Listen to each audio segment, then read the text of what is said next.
Hello and good morning everyone, this is your mentor friend Aqib Siddiqui और आज हम लोग पढ़ेंगे मैग्नेटिक इफेक्ट ऑफ करंट का एक topic that is the magnetic field due to a straight current carrying conductor of finite length. हमने Biot Savart law में already एक कंडक्टर की वजह से थीटा एंगल पे आर डिस्टेंस पे पी पॉइंट पे मैग्नेटिक फील्ड पढ़ रखी है, जो कि कितनी होती है dB is equal to mu naught upon 4 pi I D L sine theta upon R square. अब हमारा कंडक्टर, ये तो एक रैंडमली हमने एक फाइनाइट लेंथ का कंडक्टर ले लिया था, ठीक है। अब हम क्या करेंगे, एक स्ट्रेट करंट कैरिंग कंडक्टर की हेल्प से हम लोग क्या करेंगे, उसके आसपास की मैग्नेटिक फील्ड निकालेंगे। तो जैसे मान लीजिए कि ये हमारे पास एक स्ट्रेट करंट कैरिंग कंडक्टर है जिसमें आई करंट फ्लो हो रहा है। मान लीजिए आपसे कहा गया यहाँ से कैपिटल आर डिस्टेंस पे कोई पी पॉइंट है जहाँ पे हमें क्या पता करना है, मैग्नेटिक फील्ड पता करनी है, ठीक। तो इसमें से आई करंट फ्लो हो रहा है। राइट साइड में अगर थंब रूल से देखें तो थंब लगाते हैं करंट के डायरेक्शन में और उंगलियां जिधर नेचुरली मुड़ती हैं that will be the direction of magnetic field. So here magnetic field will be perpendicularly inward. You can see that this is the direction of electric current and this is the direction of the natural curling of fingers is the direction of magnetic field and fingers are inside, that means कि the magnetic field is perpendicularly inward to the plane of the white board, ठीक है। इतना फिर हम लोग क्या करेंगे, दोनों एंगल्स देखेंगे कि उस वायर से, भाई फाइनाइट लेंथ है, दोनों वायर से कितना एंगल बना रही है। ये पी पॉइंट है, ये मान लेते हैं कि ये φ1 एंगल बना रही है, ठीक। और अपर एंड से मान लेते हैं कि ये φ2 एंगल बना रहा है, अपर एंड से φ2 एंगल बना रहा है, ठीक है। फिर हम लोग क्या करते हैं, एक छोटा सा इनफाइनाइटली स्मॉल टुकड़ा लेते हैं दैट इज dl, यहाँ पे आई करंट जा रहा है और इससे मैच, इसके वजह से यहाँ पे मैग्नेटिक फील्ड देख लेते हैं, बाद में फिर क्या करेंगे, पूरा इंटीग्रेट कर देंगे। तो ये इनफाइनाइटली स्मॉल कंपोनेंट की वजह से जो मैग्नेटिक फील्ड का कंपोनेंट है, जो एंगल बनेगा वो बनेगा डी फाई। भाई अगर लेंथ इनफाइनाइटली स्मॉल है तो ये लेंथ जो सेंटर पे मान लीजिए किसी पॉइंट पे एंगल सबटेंड करेगी वो इनफाइनाइटली स्मॉल ही तो होगा, ये एंगल, ठीक है। फिर हमने क्या किया कि यहाँ पे एक ये बनाया, ये आपका ई है, ये आपका, ये एंगल आपका क्या है, थीटा है, और ये पॉइंट आपका एफ है, ये पॉइंट, और ये पॉइंट आपका जी है, ठीक। तो चलिए अब डेरिवेशन स्टार्ट करते हैं। हमें क्या पता है कि dB is equal to mu naught upon 4 pi I D L sine theta upon R square, ठीक। ये चीज़ हमको पता थी बायोट-सेवरेट लॉ की हेल्प से। वेक्टर अभी हम नहीं नोटेशन यूज़ कर रहे हैं, इतना आप लोग पहले नोट करें।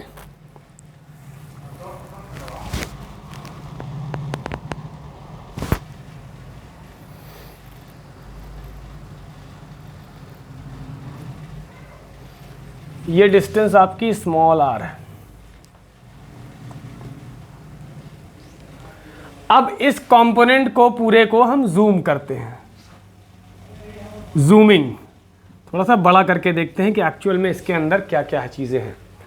तो सबसे पहली चीज़ कि ये एक एंगल है जो सेंटर पे सबटेंड हो रहा है, that is your D phi, और ये जो कंपोनेंट का जो नीचे वाला पार्ट है वो कितना एंगल बना रहा है, फाई बना रहा है, ठीक है। तो चलिए ये आपका डी फाई हो गया और यहाँ से आपकी एक लेंथ गई है ई, ये पॉइंट है ई, और ये पॉइंट है आपका, ये पॉइंट है आपका जी, और ये पॉइंट है आपका एफ, और ये एंगल जो बन रहा है दैट इज योर थीटा, और यहाँ पे ये 90 डिग्री बन रहा है, ठीक है। तो ज़रा हम इसको रिलेट करते हैं कि साइन थीटा बराबर क्या आएगा। अगर हम ट्रायंगल बात करते हैं, ट्रायंगल ई जी एफ की, ट्रायंगल ई जी एफ, और ये पॉइंट पी है, तो साइन थीटा क्या होगा, परपेंडिकुलर, मतलब कि e g upon hypotenuse upon e f, तो यहाँ से EG की वैल्यू आ जाएगी EF साइन थीटा। ये हमारी हो गई first equation. Now coming to the triangle, ये एंगल भी 90 होगा, अगर ये 90 है, ये 90 है तो ये भी 90, क्योंकि पूरा 180 होगा। तो अब बात आती है ट्रायंगल EFP।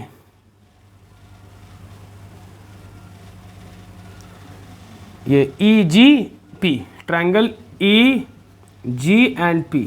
इसमें अगर हम साइन डी फाई ले, साइन डी फाई, ये परपेंडिकुलर हो जाएगा EG अपॉन EP, और EP की वैल्यू कितनी है, R है, यहाँ पे मेंशन कर दिया है EP की वैल्यू R है।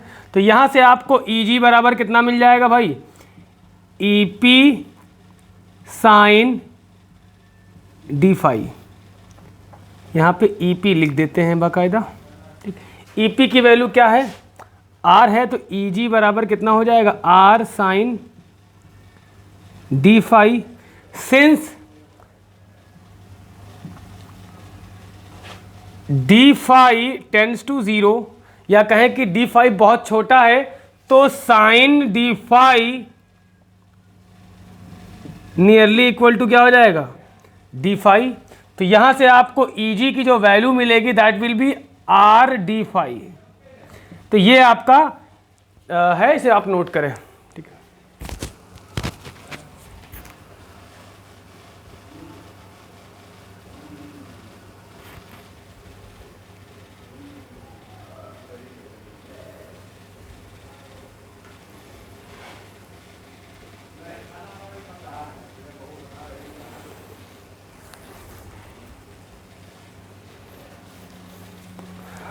अब आप यहां से देख सकते हैं कि ये भी EG है और ये भी EG है। ठीक है, तो यहां से देखिए EG की एक और वैल्यू क्या होगी, EF क्या है आपका, EF क्या है, DL है, तो DL साइन थीटा। ये फर्स्ट इक्वेशन, ये आपकी सेकंड इक्वेशन। फर्स्ट और सेकंड को जब देखेंगे तो ये भी EG, ये भी EG, तो DL साइन थीटा बराबर R डी फाई हो जाएगा। देखिए R डी फाई बराबर DL साइन थीटा, क्योंकि दोनों क्या हैं, EG हैं। तो यहां से हम लोग देख सकते हैं, यहां से हम लोग ये देख सकते हैं कि हमारा जो EG है, ये हमारा DL साइन थीटा जो कि EG है, वही EG की वैल्यू क्या आ रही है, R डी फाई। ठीक है, तो इतना आप लोग नोट करें तो फिर हम लोग आगे बढ़ते हैं।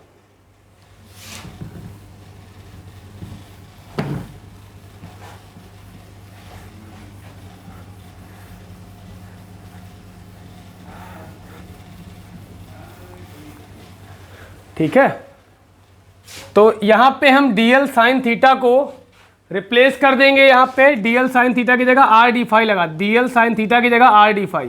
तो DB is equal to mu naught upon 4 pi I DL sine theta की जगह R D phi upon R square. तो देखिए यहां से एक R कैंसिल आउट हो जाएगा, तो क्या बचेगा आपका, mu naught upon 4 pi I D phi upon R।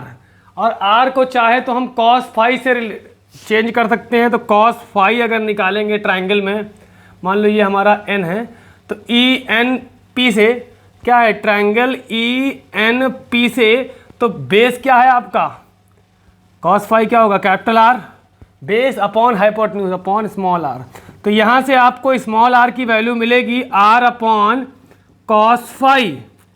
ठीक है, अब ये वैल्यू जब स्मॉल r की इसमें रखेंगे फर्स्ट इक्वेशन में, ये आपकी मान लीजिए फर्स्ट इक्वेशन है, तो फर्स्ट इक्वेशन में रखेंगे, तो putting the value of small r in first equation क्या मिलेगा,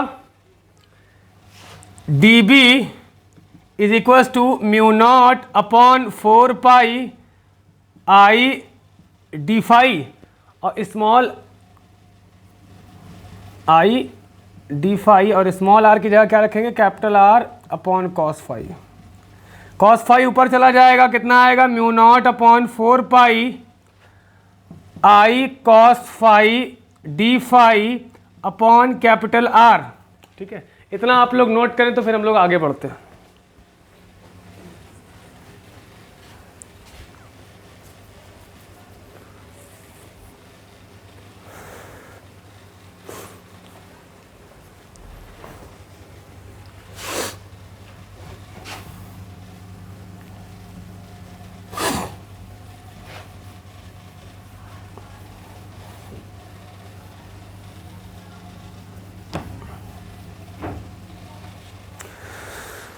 हमारे पास फाइनल इक्वेशन क्या मिली कि dB is equals to mu naught upon 4 pi I cos phi D phi upon are.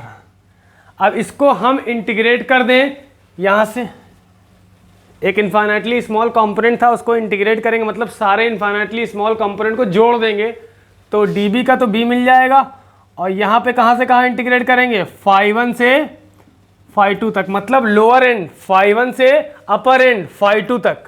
ठीक है, लेकिन हमारा लोअर एंड क्या है, डाउनवर्ड है, तो यहाँ पे क्या लिखेंगे, माइनस फाई 1।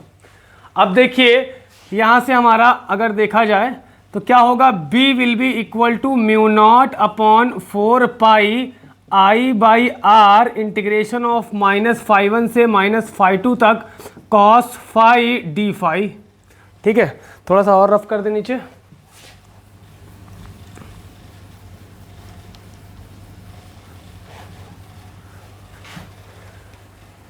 कॉस फाई का इंटीग्रल क्या होता है भाई, जैसे यहाँ पे mu naught upon 4 pi I by R रख दिया, कॉस फाई का इंटीग्रल ये फाई 2 और ये माइनस फाई 1, कॉस फाई होगा sine phi, integration of cos phi क्या होता है, साइन फाई।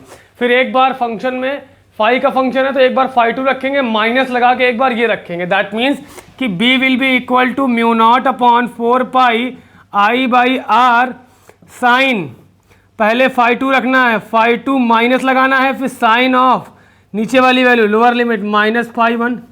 एक चीज़ पढ़ा होगा आप लोगों ने कि since sine of minus theta is equals to minus sine theta, ये माइनस साइन बाहर आ जाता है तो ये माइनस साइन बाहर आएगा तो ये प्लस कर देगा, दैट मीन्स कि b will be equal to mu naught upon 4 pi I by R sine phi 1 plus sine phi 2। ये चीज़ मेरे ख्याल से आप लोगों को समझ में आ गई होगी। I is the current flowing in the conductor, straight conductor, R is the distance of that point from the current carrying conductor, R is the perpendicular distance, ठीक है, from the current carrying conductor straight. और ये phi 1 क्या है, upper end से angle, और phi 2 क्या है, लोअर एंड से एंगल। इसे नोट करें तो फिर हम लोग आगे बढ़ते हैं।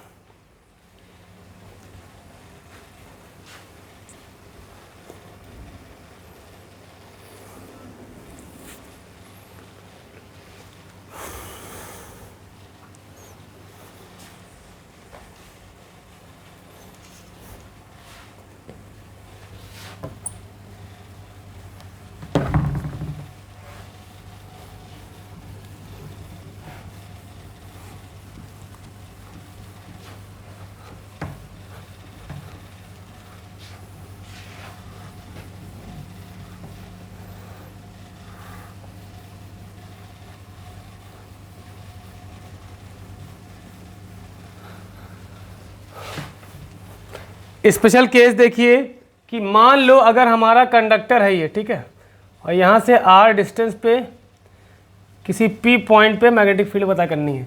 अगर ये इसका अपर एंड इन्फिनिटी पे है, लोअर एंड इन्फिनिटी पे है, तो b इज इक्वल टू कितना आएगा, हमारा जनरल फॉर्मूला क्या है, mu naught upon 4 pi I by R और ब्रैकेट में sine phi 1 plus sine phi 2। अगर इनफाइनाइट है तो एंगल, भाई अगर यहाँ था तो मिल जा रहा था एंगल, और ऊपर होगा तो वहाँ मिलेगा, और करते करते ये एंगल क्या होगा, देखो आप खुद देखो, जैसे यहाँ पे था तो ये एंगल था, और पॉइंट मान लो बड़ा हुआ कंडक्टर ये हो गया, और बड़ा हुआ कंडक्टर ये हो गया, और बड़ा हुआ ये हो गया, और इन्फिनिटी के लिए क्या हो जाएगा, स्ट्रेट, इधर भी स्ट्रेट इधर भी स्ट्रेट, तो ये एंगल 90, ये एंगल 90, तो फाई 1 बराबर फाई 2 बराबर 90 डिग्री। तो b इज इक्वल टू कितना आएगा, mu naught upon 4 pi I by R sine 90 plus sine 90 degree. Sine 90 क्या होता है, 1 प्लस 1 कितना हो गया 2, तो b इज इक्वल टू कितना आ जाएगा, mu naught upon 4 pi I by R 2, तो ये 2 यहाँ से cancel out, mu naught upon 2 pi I by R for a infinite conductor. तो फाइनली आप लोग इसे नोट करें, से मान लीजिए हमें इनफाइनाइट कंडक्टर की वजह से जो मैग्नेटिक फील्ड मिली है वो क्या मिली है,